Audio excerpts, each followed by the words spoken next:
Afternoon DS. बात करते हैं आज गोल्ड के पोजीशन की। पहले हम अपनी कल की एनालाइज देख लेते हैं। कल हमने जब गोल्ड को एनालाइज किया तो यहाँ 60 के पास 33-60 के आसपास मूव कर रहा था। यहाँ पर मैंने दो पोजीशन बताई थी कि यहाँ से चांसेस हैं कि इस एरिया को टेस्ट करे और उसके बाद अगर यहाँ से सपोर्ट बनाता है तो ये वाला एरिया ब्रेक है और यहाँ से ऊपर जो है वो यहाँ तक जा सकता है। लेकिन ये कि फर्स्ट यही है, सेकंड जो है वो 34-73 तक का टारगेट होगा।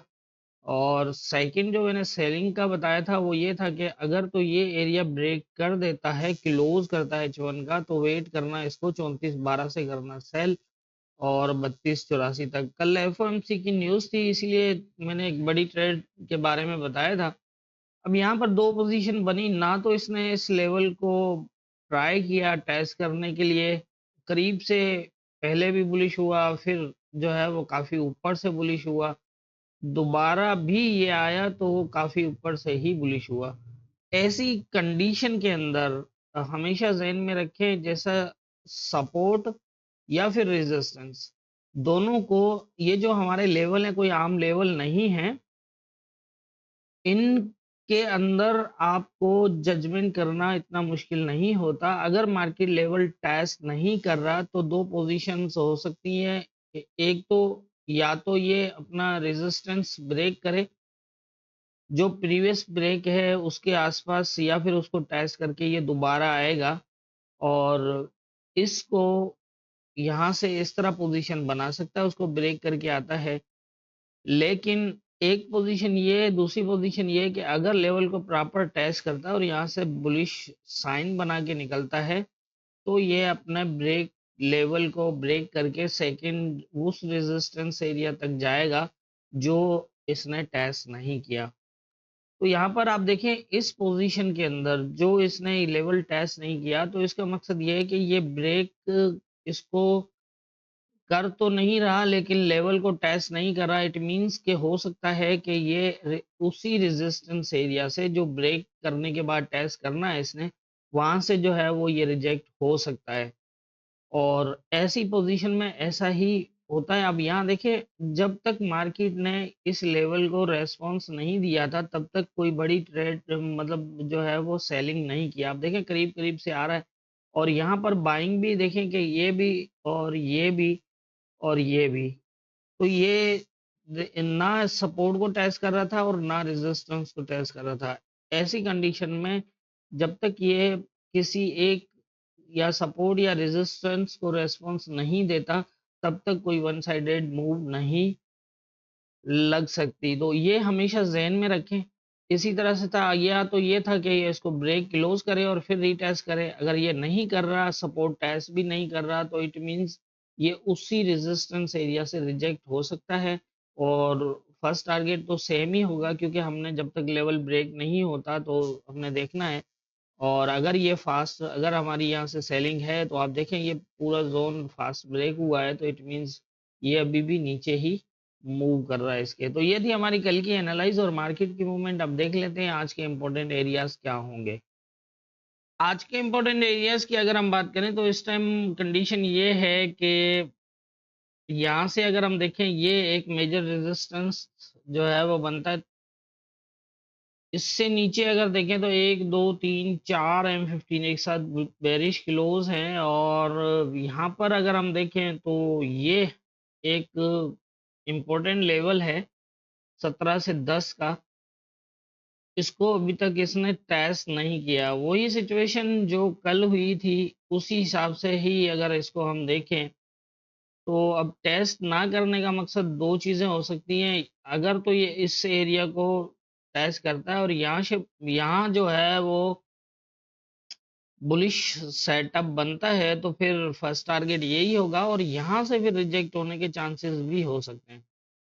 सेकंड ये है कि अगर ये ब्रेक करता है तो यहाँ पर देखना पड़ेगा। अगर तो इस यहाँ रुक जाता है तो हो सकता है कि इसको शेडो वगैरह लगाए और फिर दोबारा यहाँ से बुलिश सेटअप बनाए, क्योंकि यहाँ पर जो एक लेवल बनता है 49 वाला, उसको इसने शेडो ब्रेक किया है। अब दो चीजें हो सकती हैं, या तो ये यहाँ से शेडो ब्रेक जो इसने किया है ये छोड़ के नीचे चला जाए, क्योंकि H4 का क्लोज देने की कोशिश कर रहा है। 5 मिनट रह गए हैं इसमें H4 के क्लोज में, और अगर ये तकरीबन इन्हीं एरियाज में H4 क्लोज लगता है तो फिर दो पोजीशन, मतलब फिर ज्यादा चांसेस होंगे कि ये या तो नीचे आ जाए यहाँ पर।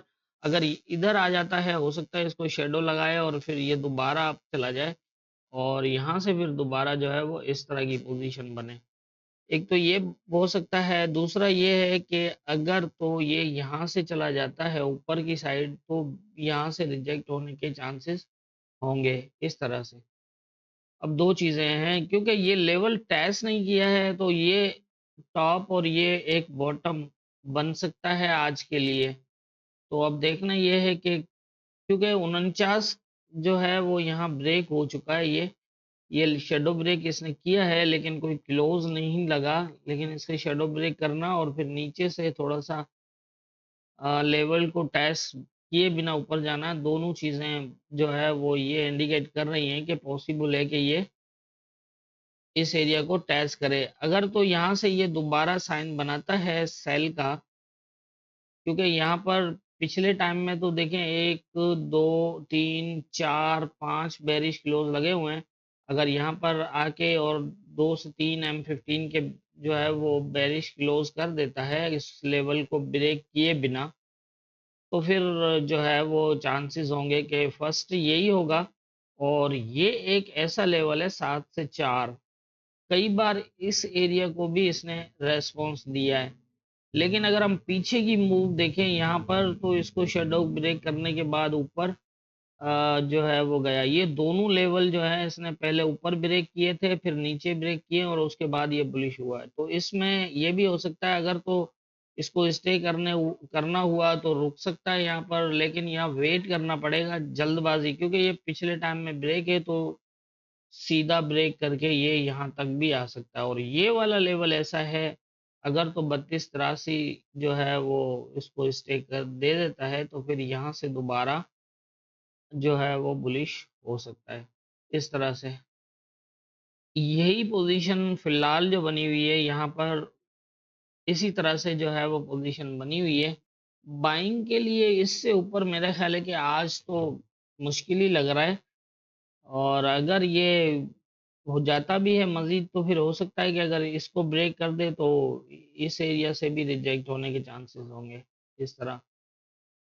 तो लेकिन ये है कि अगर इस एरिया को ब्रेक कर दे और 76 से ऊपर अगर H1 का भी क्लोज लगा देता है, तो फिर पॉसिबल हो, फिर तकरीबन जो है वो चांस बन जाएंगे कि ये फिर 33 49 वाले एरिया को टेस्ट करे, और यहाँ से फिर दोबारा बुलिश बन सकती है कहानी। इस तरह से जो है वो पोजीशन बन सकती है। लेकिन अगर ये इस एरिया को टेस्ट ना करे, इसको अगर ब्रेक ना करे, तो फिर ये जो जिस तरह से ये जो है वो सेलिंग रही है, ये फिर मजीद सेलिंग कंटिन्यू कर सकता है। और नीचे का मैंने आपको बता दिया है। अब नीचे की अगर मेजर लेवल की बात करें तो यही था तकरीबन 46 45 से वाला, लेकिन ये भी ऑलरेडी ब्रेक है, और हो सकता है कि यहीं आके अगर ये कंटिन्यू अपना सेल रखता है, तो फिर ये एरिया होगा जहां रुक सकता है। H4 का क्लोज नीचे लगता हुआ नजर आ रहा है, क्योंकि इसको H4 का क्लोज यहाँ देकर ये अपनी H4 की सपोर्ट ब्रेक क्लोज कर रहा है तकरीबन। यहाँ पर ये वाला जो एरिया बनता है तकरीबन ये 50 वाला जो एरिया है, तकरीबन यही 33 50 वाला, तो ये इसके नीचे नीचे अगर क्लोज कर रहा है यहाँ पर H4 का, तो मतलब ये H4 अपना लेवल ब्रेक कर रहा है। और इसके पास सेकंड सपोर्ट जो है वो H4 की 32 84 बन सकती है, ये भी बन सकती है 3307 से 4। जैसा मैंने कल भी बताया था कि जिस तरह ऊपर गया है लेवल, जिस तरह इसने सपोर्ट ऊपर नीचे ब्रेक करता हुआ गया है, तो ऐसी पोजीशन के अंदर मार्केट जो है वो फास्ट नीचे आ सकती है। अब आप लेवल टू लेवल ही मार्केट को फॉलो करिएगा। यहाँ पर भी अगर हम देखें तो पोजीशन कुछ इस तरह है, ये अब टेस्ट नहीं है, एक बुलिश एक बेरिश, एक बुलिश फिर दो बेरिश दो बुलिश। तो मतलब थोड़ा सा लग रहा है कि शायद ये इस एरिया को टेस्ट करने की कोशिश करेगा। लेकिन अब या तो इस एरिया से करे, ये वाला जो मैंने लेवल लगाया 32 का, और अगर ये ब्रेक करता है तो हो सकता है इसको भी ब्रेक, शेडो ब्रेक करने के बाद जाए और ऊपर से फिर नीचे आ जाए। और अगर ये यहाँ से सीधा चला जाता है तो फिर अच्छे चांसेस होंगे ऊपर से रिजेक्ट होने के। उम्मीद है मैंने जिस तरह बताया है आप समझ गए होंगे। हमारी एनालाइज इतनी ज़्यादा मुश्किल तो नहीं होती, लेकिन यही है कि लेवल टू लेवल आपको फॉलो करना होता है और थोड़ा सा सब्र देखना होता है कि कंफर्मेशन तक का। तो उसी हिसाब से, और फिर सबसे बड़ी बात यह है कि हमारे पास एसएल और जो है वो टारगेट एरियाज बड़े आसानी से जज किए जा सकते हैं, और इसी हिसाब से जो है वो हम अपनी सेफ साइड एसएल लगा के ट्रेड भी ले सकते हैं। तो मेरे ख्याल से जितनी मेरी समझ है उसके हिसाब से मुझे आज गोल्ड में यही नज़र आ रहा है। बाकी होना क्या है ये तो ऊपर वाला बेहतर जानता है, दुआ में याद रखिएगा।